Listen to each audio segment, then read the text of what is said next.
அடியவர்க்கு ஒருவர் கெடுக்க இடர் நினைக்கின் அவர் குலத்தை முதல் அறக்கலையும் எனக்கு ஒரு துணையாகும். நேயர்களுக்கு வணக்கம். இன்றைக்கி நம்ம பார்க்கக்கூடிய பதிவு அப்படிங்கிறது 2024ஆம் ஆண்டு மற்றும் 2025ஆம் ஆண்டிற்கான குரு பயிற்சி பலன்களை தான் தொடர்ந்து நம்ம பார்த்துட்ருக்கோம். அதன் அடிப்படையில் நம்ம இன்றைக்கி பார்க்கக்கூடிய பதிவு அப்படிங்கிறது காலபுருஷ தத்துவத்தின் அடிப்படையில் 3வது ராசியாக இருக்கக்கூடிய மிதுன ராசியினுடைய குரு பயிற்சி பலன்களை தான் இன்றைக்கி இந்த பதிவில் நம்ம பார்க்கவிருக்கிறோம். பொதுவாக குரு பயிற்சி அப்படிங்கிறது எல்லாருமே எதிர்பார்க்கக்கூடிய ஒரு நல்ல பயிற்சியாகவும் நல்ல மாற்றமாகவும் இருக்கக்கூடியது தான் இந்த குரு பயிற்சி அப்படிங்கிறது. ஏன்னா இயற்கையிலேயே குரு அப்படின்னு சொல்லக்கூடியது சுபராக இருக்கக்கூடிய ஒரு கிரகம். இந்த குரு பயிற்சியிலேயாவது ஏதாவது ஒரு மாற்றங்கள் இருக்காதா அப்படிங்கிறது தான் எல்லாருடைய ஒரு எண்ணமாகவும் இருந்துகிட்டு இருக்கு. அதன் அடிப்படையில் நம்ம இன்னைக்கு பார்க்கக்கூடிய பதிவு அப்படிங்கிறது மிதுன ராசியினருக்கான குரு பயிற்சி பலன்கள்.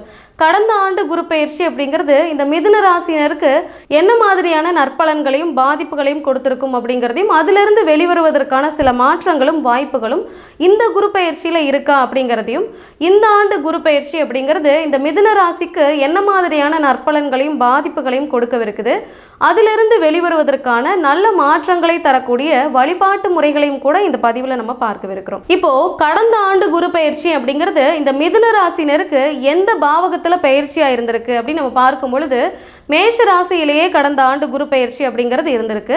அப்போ மேஷ ராசி அப்படிங்கிறது இந்த மிதுன ராசிக்கு 11வது பாவகம் அப்படின்னு சொல்லக்கூடிய லாபஸ்தானம். அந்த லாபஸ்தானத்தில் பயிற்சியாக இருக்கும் பொழுது எந்தெந்த பாவகங்களை மிதுன ராசிக்கு அது பார்த்துருக்கு அப்படின்னு நம்ம பார்க்கும் பொழுது குருவினுடைய பார்வை அப்படிங்கிறது பொதுவாக 5, 7, 9. அப்போது மேஷ ராசியிலிருந்து குரு மிதுன ராசிக்கு பார்க்கக்கூடிய அந்த பாவகங்கள் அப்படிங்கிறது 5, 7, 9 அப்படின்னு பார்க்கும் பொழுது 3ஆம் பாவகம், 5ஆம் பாவகம், 7ஆம் பாவகம், இந்த 3 பாவகங்களை லாபஸ்தானத்திலிருந்து குரு பார்த்துருக்கு. அப்படி பார்க்கும் பொழுது மிதுன ராசிக்கு முயற்சி ஸ்தானம் அப்படின்னு சொல்லக்கூடிய 3ஆம் பாவகத்தையும், 5ஆம் பாவகம் அப்படின்னு சொல்லக்கூடிய பூர்வ புண்ணிய ஸ்தானத்தையும், 7ஆம் பாவகம் அப்படின்னு சொல்லக்கூடிய களத்திரஸ்தானத்தையும் அது பார்த்துருக்கு. அப்படி நம்ம பார்க்கும் பொழுது கடந்த ஆண்டு முயற்சியின் மூலமாக லாபங்களை அடையக்கூடிய ஒரு நிலை அப்படிங்கிறது மிதுன ராசிக்கு இருந்திருக்கும். அதே போல் பூர்வ புண்ணிய ஸ்தானம் அப்படின்னு சொல்லக்கூடியது குலதெய்வம், குழந்தைகள், மனம் சம்பந்தப்பட்ட விஷயங்கள், பூர்வீக சொத்து, இது மாதிரியான விஷயங்கள் இந்த 5ஆம் பாவகத்தை குறிக்கக்கூடியது. அதே போல் 7ஆம் பாவகம் அப்படின்னு சொல்லக்கூடிய அந்த களத்திரஸ்தானம் தொழிலில் இருக்கக்கூடிய பார்ட்னர்ஷிப் சார்ந்த விஷயங்கள், இது எல்லாமே இந்த 7ஆம் பாவகம் தான். இது சார்ந்த விஷயங்களில் இந்த குருவனுடைய பார்வை இருந்திருக்கு அப்படிங்கிறதுனால நல்ல சுபத்துவமான ஒரு மாற்றங்களை கடந்த ஆண்டு இந்த மாதிரியான விஷயங்கள்ல மிதுன ராசிக்கு கொடுத்திருக்கும் அப்படின்னே சொல்லலாம்.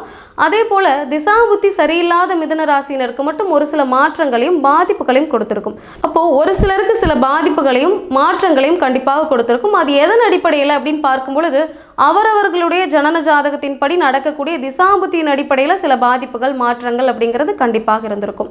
இப்போ இந்த ஆண்டு குரு பயிற்சி அப்படிங்கிறது எந்த பாவகத்தில் பயிற்சி ஆகுது அப்படின்னு நம்ம பார்க்கும் பொழுது மேஷ ராசியிலிருந்து ரிஷப ராசிக்கு குரு அப்படிங்கிறது இந்த ஆண்டு அப்படிங்கிறது பயிற்சியாக இருக்குது.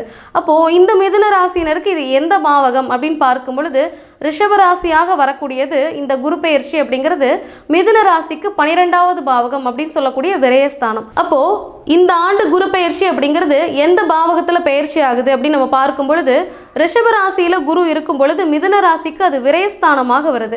அப்போ விரய குருவாக வரக்கூடிய இந்த ஆண்டு என்ன மாதிரியான பாதிப்புகளையும் நற்பலன்களையும் கொடுக்குது அப்படின்னு நம்ம பார்க்கும் பொழுது விரயஸ்தானத்தில் இருக்கக்கூடிய குரு அப்படிங்கிறது இந்த மிதுன ராசிக்கு எந்தெந்த பாவகங்களை பார்க்குது அப்படிங்கிறத நம்ம கவனிக்கணும். அப்போது 5, 7, 9 அப்படிங்கிறது குருவினுடைய பார்வையாக இருக்கக்கூடியது. அப்போது விரயஸ்தானத்திலிருந்து குரு எந்தெந்த பாவகங்களை பார்க்குது அப்படின்னு பார்க்கும் பொழுது 5ஆம் பார்வையாக மிதுன ராசிக்கு அது 4ஆம் பாவகத்தையும், 7ஆம் பார்வையாக மிதுன ராசிக்கு அது 6வது பாவகத்தையும், 9ஆம் பார்வையாக மிதுன ராசிக்கு அது 8ஆம் பாவகத்தையும் பார்க்குது. அப்போ குருனுடைய பார்வை இந்த ஆண்டு குரு பயிற்சியில் விரய குருவாக இருந்து மிதுன ராசிக்கு 4, 6, 8ஆக குருவினுடைய பார்வை அப்படிங்கிறது அமையுது. அப்போ இந்த 4, 6, 8ஆகவும் இருந்து 12வது பாவகத்தில் விரய குருவாகவும் வரும் பொழுது கண்டிப்பாக கெடுதல்களை செய்யுமா, பாதிப்புகளை கொடுக்குமா அப்படின்னு நம்ம பார்க்கும் பொழுது முழுமையான பாதிப்புகள் அப்படிங்கிறது கண்டிப்பாக கிடையாது. விரய குருவாக வரும் பொழுது கண்டிப்பாக விரயங்கள் அப்படிங்கிறது இந்த மிதுன ராசியினருக்கு உண்டு. ஆனால் குரு அப்படின்னு சொல்லக்கூடிய அந்த கிரகம் சுபத்துவராக இருக்கக்கூடிய ஒரு காரணத்தினால சுப விரயங்கள் அப்படிங்கிறதும் சுப நிகழ்ச்சிகள் சார்ந்த விஷயங்களுக்கு விரயங்கள் அப்படிங்கிறதும் கண்டிப்பாக ஏற்படும். அதே போல் பார்க்கக்கூடிய பாவகங்களை நம்ம கவனிக்கும் பொழுது 4ஆம் பாவகம் அப்படிங்கிறத நம்ம சொன்னோம். அப்போ 4ஆம் பாவகம் அப்படின்னு சொல்லக்கூடிய அந்த பாவகம் வீடு, வண்டி, வாகனங்கள், சொத்துக்கள் சார்ந்த விஷயங்கள், தாயார், சுகஸ்தானம் அப்படின்னு சொல்லக்கூடிய அந்த பாவகம். அப்போது இந்த மிதுன ராசியினருக்கு வீடு, வண்டி, வாகனங்களை அமைத்து கொள்ளக்கூடிய வாய்ப்புகளை இந்த குரு பயிற்சியில் கண்டிப்பாக கொடுக்கும் அப்படிங்கிறத தெரிஞ்சுக்கணும். அதே போல் பழுதடைந்த வண்டி ஏதாவது இருக்குது அப்படின்னா அதை மாற்றக்கூடிய ஒரு அமைப்புகளை இந்த ஆண்டு கண்டிப்பாக மிதுன ராசியினருக்கு அமைத்து கொடுக்கும் அப்படின்னே சொல்லலாம். அதே போல் வாகனங்களை வாங்கக்கூடிய ஒரு அமைப்புகளை கண்டிப்பாக ஏற்படுத்தும். வீடு, மனைகள் எல்லாம் ஏற்படுத்தக்கூடிய ஒரு அமைப்பு கண்டிப்பாக இந்த ஆண்டு குரு பயிற்சியில் மிதுன ராசியினருக்கு உண்டு அப்படின்னே தான் சொல்லணும்.